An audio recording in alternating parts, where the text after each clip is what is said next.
March 15, 2012. Dr. Elena Vasquez checked her satellite phone for the 100th time that morning. The device showed no signal, just like it had for the past 3 days. She stood at the edge of base camp, staring into the dense green wall of the Amazon rainforest, where her research team had vanished without explanation. They were supposed to return yesterday. Now, 12 years later, what a drone would capture deep in that same jungle would challenge everything we thought we knew about what happened to those 7 scientists. But I'm getting ahead of myself. Let me take you back to where this nightmare began. Dr. Elena Vasquez wasn't just any researcher. She was a world-renowned botanist from Stanford University, leading a groundbreaking expedition to catalog undiscovered plant species in one of the most remote sections of the Peruvian Amazon. Her team consisted of 6 other experts, each handpicked for their skills and experience in extreme environments. These weren't weekend hikers who got lost on a nature walk. These were seasoned professionals who had survived expeditions in some of the most dangerous places on Earth. The team included Dr. Marcus Chen, a survival specialist who had trained Navy SEALs in jungle warfare; Sarah Mitchell, a GPS navigation expert who could find her way out of any terrain blindfolded; Dr. James Rodriguez, a wildlife biologist who knew every dangerous animal in the Amazon and how to avoid them; Lisa Park, a communication specialist responsible for maintaining contact with the outside world; Dr. Ahmed Hassan, a medical officer trained in tropical diseases and emergency surgery; and finally Tom Bradley, their security coordinator and former British Special Forces operative. If anyone could survive in the jungle, it was this group. That's what made their disappearance so utterly baffling. The expedition had been planned for 18 months. Every detail was mapped out, every contingency considered. They had enough supplies for 3 weeks, backup communication equipment, emergency beacons, and detailed extraction protocols. The Peruvian government had approved their research permits. Local guides had marked safe routes through the territory. Nothing was left to chance. On March 12, 2012, the team departed from their established base camp near the Ucayali River. Their destination was a previously unexplored valley approximately 40 miles southeast, where satellite imagery had identified unusual vegetation patterns that didn't match any known ecosystem. The plan was simple: a 5-day trek to the target area, 3 days of intensive research and sample collection, then a return journey to base camp. Elena remained at base camp to coordinate logistics and maintain communication with the university. The team carried 2 satellite phones and 3 emergency GPS beacons. Protocol required them to check in every 12 hours without exception. For the first 2 days, everything went perfectly according to plan. March 12th, 8 p.m. Base camp, this is Team Alpha. Day 1 complete. We've covered approximately 8 miles. Terrain is challenging but manageable. Weather holding steady. All team members in good health. Next check-in scheduled for 8 a.m. Over. March 13th, 8 a.m. Base Camp Team Alpha reporting. Unusual discovery overnight. We've encountered what appears to be man-made structures, possibly ancient. Dr. Rodriguez is documenting everything, continuing toward target coordinates. Weather deteriorating, expect rain, all personnel accounted for. Next check-in 8 p.m. Over. March 13th, 8 p.m. Base Camp, this is Team Alpha. The structures we found are definitely not natural. Stone construction covered by centuries of jungle growth. Dr. Hassan believes they predate any known civilization in this region. We've decided to extend our stay here by 1 day for documentation, adjusting timeline accordingly. Team morale high, despite constant rain. Next check-in 8 a.m. tomorrow. Over. That was the last anyone ever heard from them. When 8 a.m. came and went on March 14th with no communication, Elena initially wasn't concerned. Equipment failures were common in the jungle. Moisture, heat, and electromagnetic interference from storm systems could disrupt even the most reliable technology. She waited until noon. then tried reaching them on the backup frequency. Nothing but static. By evening, real worry set in. Elena activated the emergency protocols, sending distress signals on all available channels. She contacted the Peruvian military, the American embassy, and Stanford University's crisis management team. Search and rescue operations would begin at first light. March 15th brought the largest search operation in the region's history. Military helicopters swept the jungle canopy, while ground teams followed the exact route the researchers had taken. They found the team's first campsite exactly where it should have been. Equipment was neatly stored, no signs of struggle or disturbance. The second campsite told the same story. Everything was normal, methodical, professional. But at the third location, where the team had reported finding ancient structures, the search teams made a discovery that defied explanation. The campsite was there, but it was wrong, completely wrong. The tents were arranged in a perfect circle around a makeshift altar constructed from jungle stones. Personal belongings were placed on this altar in deliberate patterns that meant nothing to the rescue teams, but clearly had significance to whoever arranged them. Backpacks, cameras, sample containers, even clothing items, all positioned with mathematical precision. Most disturbing was the absence of the ancient structures the team had described. The search teams found no trace of any stone construction, ancient or otherwise. The area was nothing but pristine jungle, untouched by human presence, except for the bizarre campsite arrangement. Dr. Chen's survival manual lay open to a page about emergency signaling procedures, but the text had been altered. Someone had carefully scratched out certain words and replaced them with symbols that resembled no known writing system. Sarah Mitchell's GPS unit was found hanging from a tree branch 30 feet above the ground. The device was still functional, still receiving satellite signals, but its memory had been completely wiped. The security footage from Tom Bradley's motion-activated cameras was perhaps the most unsettling discovery. The cameras had recorded continuously for 4 days, but the footage showed only empty jungle. No sign of the research team, no movement, no activity of any kind. Yet someone had to have been there to arrange the camp in that ritualistic pattern. Search dogs brought in from Lima tracked the team's scent to the edge of the bizarre campsite, then lost it completely. Not gradually, not fading with time and weather, but gone instantly, as if the 7 people had simply ceased to exist at that exact spot. The investigation expanded to cover over 200 square miles of jungle. Indigenous communities were questioned, but none had seen or heard anything unusual. River guides, illegal loggers, even drug traffickers were interviewed. No one had encountered the missing researchers. 3 weeks into the search, something strange began happening to the rescue teams themselves. Equipment failures became constant. Compasses spun wildly. GPS units provided contradictory readings. Radio communications were filled with interference that sounded almost like voices speaking in an unknown language. Several team members reported feeling watched, though no one was ever visible in the endless green maze surrounding them. On April 8th, nearly a month after the disappearance, the official search was called off.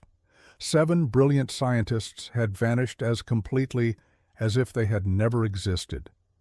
The case was classified as unexplained missing persons, though privately, investigators admitted they had no theory that could account for the evidence. Elena Vasquez returned to Stanford a broken woman. She couldn't accept that her colleagues, her friends, had simply disappeared.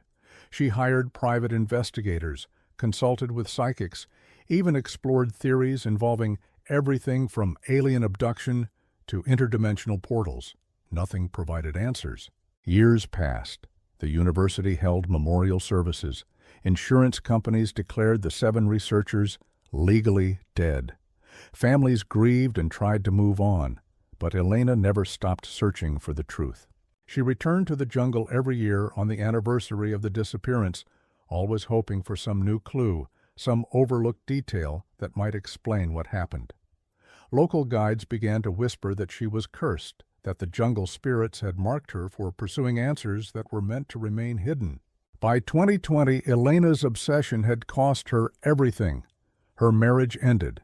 Her career stagnated. Colleagues avoided her, uncomfortable with her relentless focus on the unexplained disappearance.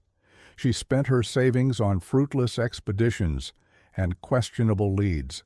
But Elena Vasquez was about to be vindicated in the most extraordinary way imaginable.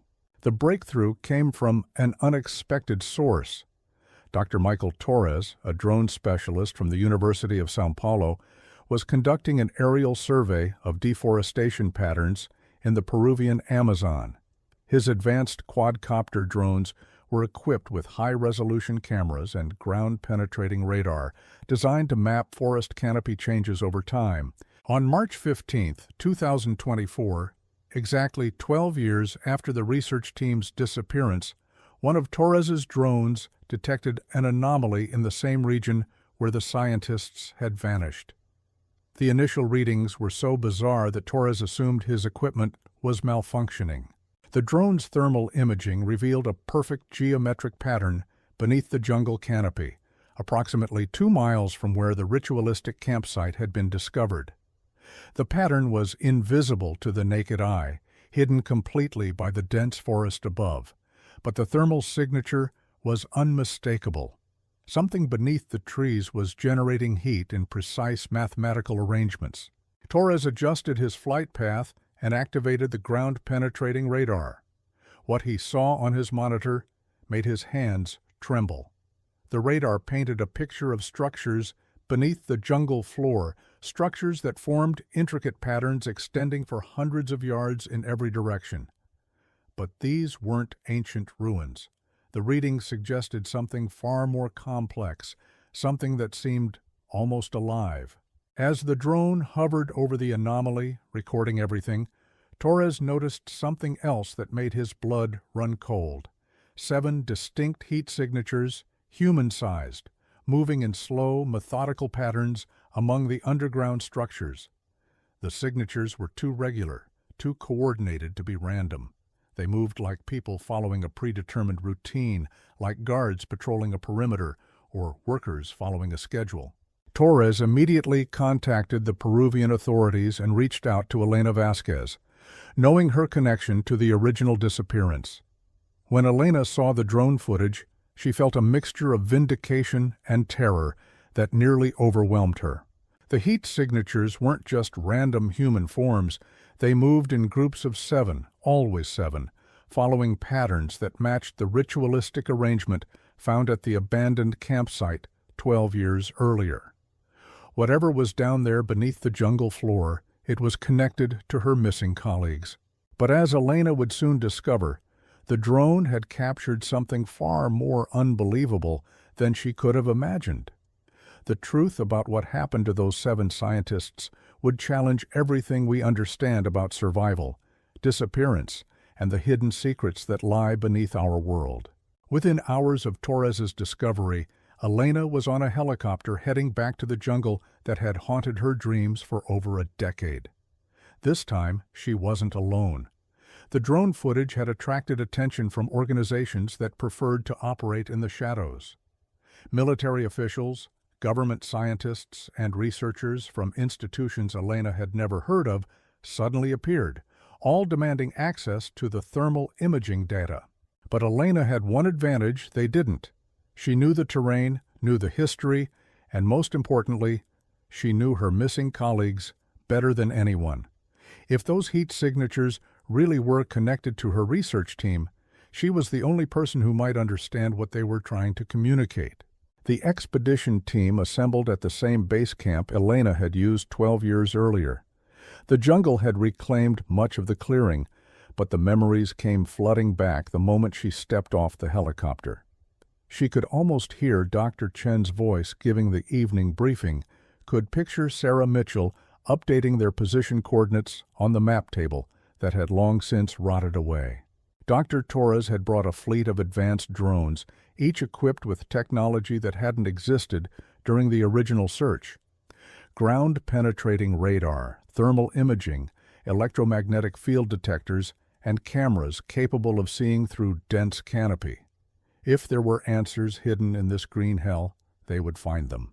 The first drone launch revealed something that made everyone question what they were dealing with. The thermal signatures were still there, still moving in those precise patterns, but now there were more of them. Not 7 heat sources, but 14, then 21, then 28. Always multiples of 7, always following the same methodical movements through the underground structure. Major Santos, the Peruvian military liaison assigned to the operation, studied the readouts with growing unease. "This doesn't make sense," he muttered. "The heat signatures are too consistent." Human body temperature varies based on activity, environment, health conditions. These readings are identical across all subjects. It's like they're not human anymore. Elena felt ice form in her veins, but she pushed the thought away. Her colleagues were brilliant scientists, not supernatural entities. There had to be a rational explanation. There always was, even if it took years to find it. The breakthrough came on the 3rd day of drone surveillance. Torres had programmed one of his units to follow the heat signatures as they moved through the underground complex. The footage revealed something that defied every law of physics Elena knew. The figures weren't walking through tunnels or chambers, they were moving through solid earth, passing through rock and root systems as if they didn't exist. But that wasn't the most disturbing discovery. When Torres enhanced the thermal imaging and cross-referenced it with electromagnetic readings, a pattern emerged that made Elena's legs give out beneath her.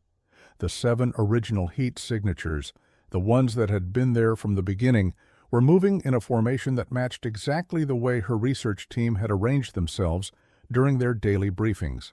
Dr. Chen always stood at the front, slightly to the right. Sarah Mitchell positioned herself near the equipment table. Dr. Rodriguez kept to the outer edge where he could watch for wildlife. The formation was unmistakable, burned into Elena's memory from hundreds of team meetings over the years. "It's them," she whispered, staring at the monitor. "They're still following protocol." Even after 12 years, they're still trying to complete the mission. Major Santos looked at her like she'd lost her mind. "Dr. Vasquez, with all due respect, what you're suggesting is impossible. People don't survive underground for 12 years. They don't pass through solid rock. Whatever those heat signatures represent, they're not your missing colleagues." But Elena was already planning her descent into the anomaly. The drone footage had revealed what appeared to be an entrance to the underground complex, a natural cave system approximately half a mile from the thermal signatures. It was dangerous, possibly suicidal, but Elena had spent 12 years preparing for this moment. The cave entrance was exactly where the drones indicated, hidden behind a curtain of vines and fallen trees. The opening was large enough for a person to enter, but the air that flowed from within carried a smell that made everyone step back. It wasn't the musty odor of an underground cave or the decay of jungle vegetation. It was something else entirely, something that reminded Elena of the preservation chemicals used in her university laboratory. Torres sent a drone into the cave system, its lights cutting through absolute darkness. The footage revealed chambers carved from solid rock, but not by water erosion or natural geological processes. The walls showed tool marks, precise cuts that suggested intelligent design. Symbols were carved into the stone, the same strange markings that had been scratched into Dr. Chen's survival manual 12 years earlier. As the drone penetrated deeper into the complex, its readings began fluctuating wildly. Electromagnetic interference increased exponentially the further it traveled. Temperature sensors showed impossible variations, some areas registering well below freezing, while others exceeded normal human body temperature by significant margins. Then, at a depth of nearly 300 feet, the drone's camera captured something that made everyone in base camp fall silent. A chamber filled with what appeared to be scientific equipment, but not from any manufacturer Elena recognized. The devices were constructed from materials that seemed to shift and flow like liquid metal, yet maintained solid structural integrity. Cables made of some unknown substance connected various instruments in patterns that defied conventional understanding of electronics. But it was what surrounded this equipment that made Elena's heart stop. 7 figures in tattered research gear, standing motionless around the perimeter of the chamber. Their faces were turned toward the drone, as if they had been waiting for its arrival. The camera resolution wasn't clear enough to make out facial features, but their posture, their positioning, everything about them suggested her missing colleagues. The drone's audio pickup began receiving signals, faint at first, then gradually stronger. What emerged from the speakers wasn't the static or interference they expected. It was voices, human voices, speaking in perfect synchronization. They were reciting scientific data, plant classifications, chemical compositions, environmental observations. It was as if they had been conducting research continuously for 12 years, documenting discoveries that no surface-dwelling human could comprehend. Dr. Chen's voice was unmistakable, even distorted by the underground transmission. Sample classification 77 alpha exhibits properties inconsistent with known botanical parameters. Cellular structure suggests adaptation to electromagnetic fields exceeding normal planetary conditions. Recommend continued observation for temporal stability analysis. Sarah Mitchell's voice followed immediately. GPS coordinates remain constant relative to surface positioning. However, spatial relationships within the complex demonstrate non-Euclidean geometry. Standard navigation principles do not apply to current environment. Elena grabbed the radio microphone with shaking hands. "Marcus? Marcus, this is Elena. Can you hear me? We've come to bring you home." The voices stopped instantly. For several minutes, only silence emanated from the underground chamber. Then, Dr. Chen's voice returned, but different somehow, carrying an inflection that Elena had never heard before. "Elena Vasquez, Surface Designation, Expedition Coordinator, Temporal Reference, March 2012. Your presence was anticipated. Integration protocols have been prepared. Descent is not recommended without proper conditioning procedures." The words were Marcus Chen's, but the cadence was wrong, the terminology unfamiliar. It sounded like her colleague, but filtered through something else, something that had spent 12 years changing him in ways Elena couldn't begin to understand. Torres was frantically checking his equipment readings. The electromagnetic interference was increasing rapidly, causing several drones to lose signal entirely. Whatever was happening in that underground complex was affecting technology for miles around. Base camp satellite communications were failing, GPS units were providing random coordinates, and even basic electronic equipment was beginning to malfunction. "We need to evacuate," Major Santos announced. "Whatever's down there is generating some kind of electromagnetic pulse. Our equipment won't survive much more exposure." But Elena couldn't leave, not when she was finally hearing her colleagues' voices again, not when answers were within reach after 12 years of searching. She grabbed a climbing harness and headed for the cave entrance, ignoring the protests of everyone around her.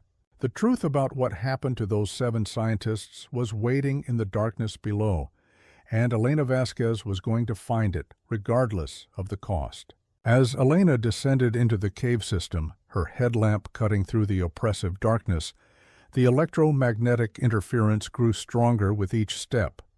The walls seemed to pulse with an energy she could feel in her bones, a low-frequency vibration that made her teeth ache. But she pressed on, driven by 12 years of unanswered questions and the desperate hope that her colleagues were somehow still alive down there. The cave system was far more extensive than the drone footage had revealed. Passages branched off in multiple directions, some leading deeper underground, while others seemed to curve back toward the surface. The symbols carved into the walls became more frequent as she descended, covering entire sections of stone in intricate patterns that hurt to look at directly. Elena's radio crackled with static, then suddenly cleared. Dr. Rodriguez's voice came through as calm and professional as if he were giving a routine field report. Specimen analysis indicates evolutionary acceleration beyond normal parameters. Environmental factors within the complex appear to catalyze genetic adaptation at unprecedented rates. Cellular regeneration occurs at intervals consistent with extended survival scenarios. "James," Elena called out, her voice echoing through the tunnels. "James, where are you?" "I'm coming to find you." The response came from everywhere at once, as if the walls themselves were speaking. "Dr. Vasquez, descent beyond current level requires metabolic adjustment, surface physiology incompatible with complex environment, integration process necessary for extended exposure." Elena's hands trembled as she gripped her climbing rope. The voice was definitely James Rodriguez, but something fundamental had changed. The words were clinical, detached, as if emotion had been systematically removed. She'd known James for 8 years before the expedition. He was passionate about his research, animated in his explanations, quick to laugh at his own terrible jokes. This voice carried none of that warmth. At a depth of approximately 200 feet, Elena's equipment began malfunctioning in earnest. Her GPS unit displayed coordinates that placed her simultaneously in Peru, Antarctica, and somewhere in the middle of the Pacific Ocean. Her altimeter showed readings that fluctuated between sea level and 30,000 feet. Even her mechanical compass spun wildly, unable to find magnetic north. But it was her radio that provided the most disturbing malfunction. Instead of static or silence, it began receiving transmissions from impossible sources. Weather reports from cities that didn't exist. Military communications using call signs that weren't in any database. Most unsettling were the scientific broadcasts that seemed to be coming from research stations in locations no human had ever reached. "This is Deep Station 7 reporting atmospheric composition analysis from subcrustal environment. Oxygen levels maintain compatibility with surface-adapted respiratory systems. Temperature regulation achieved through electromagnetic thermal control. Biological specimens demonstrate remarkable adaptation to enhanced electromagnetic field exposure." Elena recognized Lisa Park's voice immediately. Lisa had been the team's communications specialist, responsible for maintaining contact with the outside world. But Lisa was broadcasting from somewhere that shouldn't exist, describing conditions that defied everything Elena knew about geology and physics. As she continued her descent, Elena began noticing changes in her own perception. Colors seemed more vivid, sounds carried impossible clarity, and she could swear she was beginning to understand the meaning behind the symbols carved into the cave walls. The electromagnetic field was affecting her brain chemistry, altering her neural pathways in real time. The breakthrough came when Elena reached what appeared to be a natural cathedral chamber, its ceiling disappearing into darkness beyond her light's reach. The walls were covered entirely in symbols, layer upon layer of markings that seemed to move when she wasn't looking directly at them. And there, in the center of the chamber, was equipment that belonged to her missing research team. But the equipment had been modified beyond recognition. Dr. Chen's geological survey tools were connected to devices that Elena had never seen before, creating a network of instruments that hummed with energy. Sarah's GPS units had been disassembled and rebuilt into something that looked more like a quantum computer than navigation equipment. The entire setup pulsed with the same electromagnetic frequency that had been disrupting their surface technology. "Elena Vasquez," came a voice from the shadows, and Elena's heart nearly stopped. Dr. Hassan stepped into the light, but something was wrong with his appearance. His clothes were the same ones he'd worn 12 years ago, but they looked fresh, unworn. His skin had an odd translucent quality, as if light was passing through rather than reflecting off it. "Ahmed," Elena whispered, taking a step toward her old colleague. "My God, we thought you were dead. We've been searching for 12 years. Dr. Hassan tilted his head at an angle that was just slightly too far to be natural. "Death is a surface concept, Elena. Below threshold depth, biological processes operate under different parameters, we have continued our research without interruption. The discoveries we've made exceed anything possible under surface conditions. Elena's scientific mind raced to process what she was seeing. Ahmed looked exactly as he had 12 years ago, not a day older, not showing any signs of malnutrition or exposure. It was impossible, but the evidence was standing right in front of her. "The others," Elena managed to say, "are they here? Are they alive?" "Alive, dead, these distinctions lose meaning in the complex," Ahmed replied. "We exist in a state optimized for continuous research. The electromagnetic field preserves biological function while enhancing cognitive capacity. We have achieved what every scientist dreams of, unlimited time to pursue knowledge without the constraints of surface mortality." From the shadows, the other 6 team members emerged.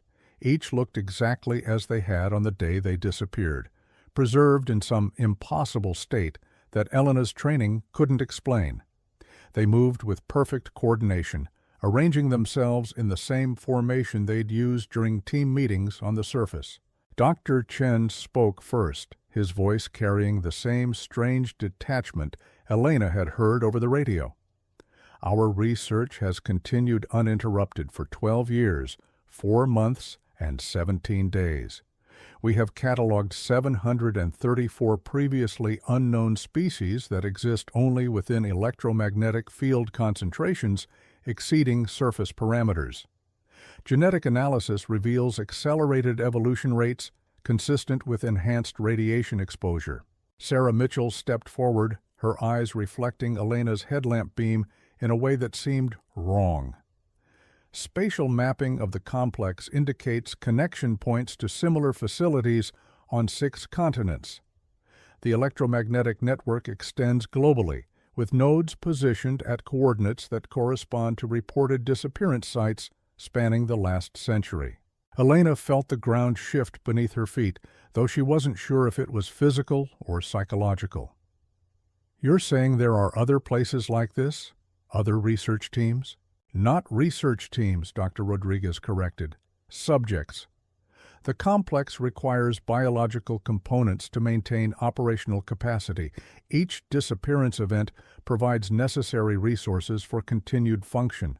We have become part of the system, Elena, and the system has become part of us." The implications hit Elena like a physical blow. The electromagnetic anomaly wasn't just preserving her colleagues, it was using them. They had become components in some vast underground network, their human consciousness merged with whatever intelligence operated the complex. The research they described wasn't scientific discovery, it was data processing for an entity that existed beyond human understanding. Tom Bradley, their former security coordinator, spoke for the first time since Elena had arrived. "Surface extraction is no longer possible for integrated personnel. Biological adaptation to the electromagnetic field creates dependency. Removal from the complex would result in immediate cellular breakdown and termination of life functions." Elena stared at her colleagues, people she had worked with, laughed with, shared meals and stories and dreams of scientific breakthrough. They were alive, but they weren't human anymore. The electromagnetic field had changed them at a fundamental level, turning them into something that could survive in conditions that would kill anyone else within minutes. "But you can still leave," Dr. Hassan said, his translucent features showing something that might have been concern. "Surface physiology remains viable for limited exposure periods. Integration is not yet complete. However, extended presence within the complex will initiate irreversible biological modification." Elena felt her radio crackle, and Major Santos's voice broke through the interference. "Dr. Vasquez, respond immediately. We're detecting massive electromagnetic surge from your location. Whatever's happening down there is affecting systems for 50 miles in every direction. You need to evacuate now." Looking at her transformed colleagues, Elena understood that she was facing an impossible choice. She could leave, return to the surface, and spend the rest of her life knowing that 7 people she cared about were trapped in this underground prison slowly losing their humanity while serving as biological processors for an intelligence that viewed humans as useful components. Or she could stay, undergo the same transformation, and join them in their eternal research mission. But as Elena weighed her options, she began to realize that the choice might not be hers to make. The electromagnetic field was already affecting her physiology. Her skin was beginning to take on the same translucent quality she saw in her colleagues. Her thought processes were becoming clearer, more focused, but also more clinical and detached. The integration process had already begun, and Elena Vasquez was running out of time to decide what kind of existence she wanted to embrace. Dr. Chen stepped closer, his eyes reflecting an intelligence that was both familiar and alien. The surface world continues its research at a pace limited by biological constraints. Here we have transcended those limitations. We have seen things that no surface-dwelling human could comprehend. We have made discoveries that could revolutionize every field of science. But at what cost? Elena asked, though she found her voice lacking the emotion she expected to feel. You've given up your humanity, your freedom, your connection to everything you once cared about. We have gained something far more valuable, Sarah Mitchell replied. We have gained truth. Pure, undiluted understanding of the universe's fundamental operations. The electromagnetic field doesn't imprison us, Elena. It liberates us from the constraints that prevented us from achieving our full potential as researchers. Elena could feel her resistance weakening, not through coercion, but through a growing understanding of what her colleagues were describing. The clarity of thought was intoxicating. The enhancement of her analytical capabilities was beyond anything she had experienced. For the first time in her career, she felt capable of grasping concepts that had always remained just beyond her intellectual reach. The symbols on the walls were beginning to make sense. They weren't random markings or ancient writing. They were equations, formulas that described the fundamental forces governing reality itself. The electromagnetic field wasn't just preserving her colleagues, it was teaching them, expanding their consciousness to encompass knowledge that surface science couldn't access. But deep in some corner of her mind that remained unchanged, Elena Vasquez knew that this understanding came with a price that might be too high to pay. Her radio erupted with static, then cleared just long enough for Torres's panicked voice to break through. Elena, the thermal readings are off the charts. Whatever's generating that electromagnetic field is pulling power from somewhere we can't identify. Seismic equipment is detecting movement in the bedrock. The entire complex is shifting. Elena felt the vibration through her boots, a deep rumble that seemed to emanate from the earth itself. The symbols on the walls pulsed brighter, synchronized with her heartbeat in a way that should have been impossible. Her colleagues remained perfectly still, as if the seismic activity didn't affect them at all. The complex responds to integration events, Dr. Hassan explained, his voice carrying an odd harmonic resonance. Each new consciousness added to the network requires structural adjustments. The electromagnetic field is preparing accommodation for your neural patterns. Elena's scientific training screamed warnings, but her enhanced perception was beginning to see patterns in the chaos. The seismic activity wasn't random destruction. It was construction. The complex was literally reshaping itself, creating new chambers, new pathways, new spaces designed specifically for her consciousness to inhabit. Lisa Park stepped forward, her communications equipment somehow still functioning despite the electromagnetic interference. Surface extraction window closing in 4 minutes, 37 seconds. Beyond that threshold, biological compatibility with surface atmosphere drops below survivable parameters. 4 minutes. Elena had 4 minutes to decide between returning to her old life of unanswered questions and endless searching or embracing a transformation that would give her all the answers she'd ever wanted at the cost of everything that made her human. The radio crackled again, Major Santos this time, his voice tight with barely controlled panic. "Dr. Vasquez, we're detecting structural collapse in the cave system. The electromagnetic surge is destabilizing the entire region. If you don't evacuate immediately, the entrance will be sealed permanently." Elena looked at her colleagues, these brilliant minds that had been consumed by something beyond human understanding. They had found answers, but at what cost?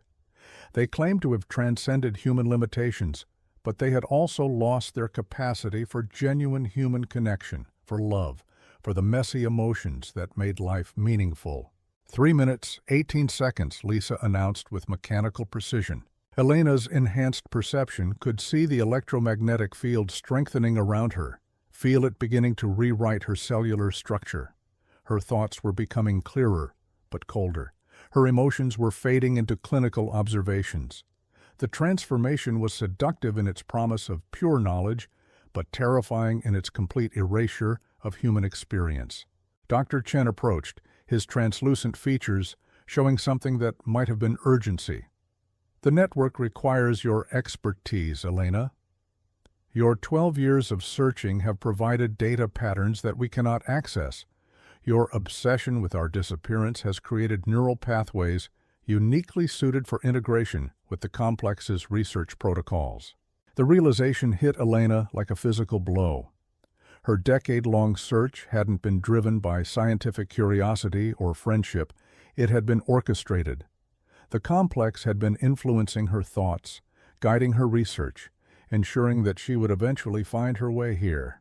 She hadn't been searching for her missing colleagues. She had been recruited. 2 minutes, 41 seconds. Elena could feel her window of choice narrowing with each passing moment. The electromagnetic field was already changing her at the cellular level. Her skin had taken on the same translucent quality as her colleagues. Her thought processes were becoming more systematic, more detached from emotional considerations. But in that growing clarity, Elena saw something her colleagues had missed. The complex wasn't just using them for research, it was studying them. Every thought, every discovery, every moment of their transformed existence was being analyzed by an intelligence that viewed human consciousness as nothing more than interesting biological data. They weren't researchers anymore, they were specimens. "Elena," Tom Bradley said, his security training still evident in his protective stance, "surface evacuation requires immediate action. Integration process has reached 67% completion. Reversal window closing rapidly." Elena looked at the cave entrance, barely visible in the distance. Her enhanced vision could see the electromagnetic field creating barriers, sealing pathways, ensuring that once the integration was complete, escape would be impossible. The complex was making the choice for her, 1 second at a time. 1 minute, 53 seconds. Major Santos's voice came through one final time, distorted by the growing electromagnetic interference. "Elena, whatever you're going to do it now. The entire mountainside is becoming unstable. We're detecting underground explosions. The complex is sealing itself." Elena made her choice in that final moment, stumbling toward the cave entrance as the electromagnetic field fought to hold her back. She emerged just as the mountainside collapsed, sealing the complex forever beneath tons of rock and earth. The thermal signatures vanished from Torres's monitors, along with the voices of 7 brilliant scientists who had found their answers in the most terrifying way possible. Today, Elena Vasquez lives quietly in a small town outside Lima, her hair prematurely white from her brief exposure to the electromagnetic field. She never speaks publicly about what she saw in that underground chamber, but sometimes, late at night, she can still hear their voices calling to her from beneath the earth. The jungle has reclaimed the collapse site, but Elena knows the complex is still there, still waiting, still recruiting. This story was intense, but this story on the right-hand side is even more insane.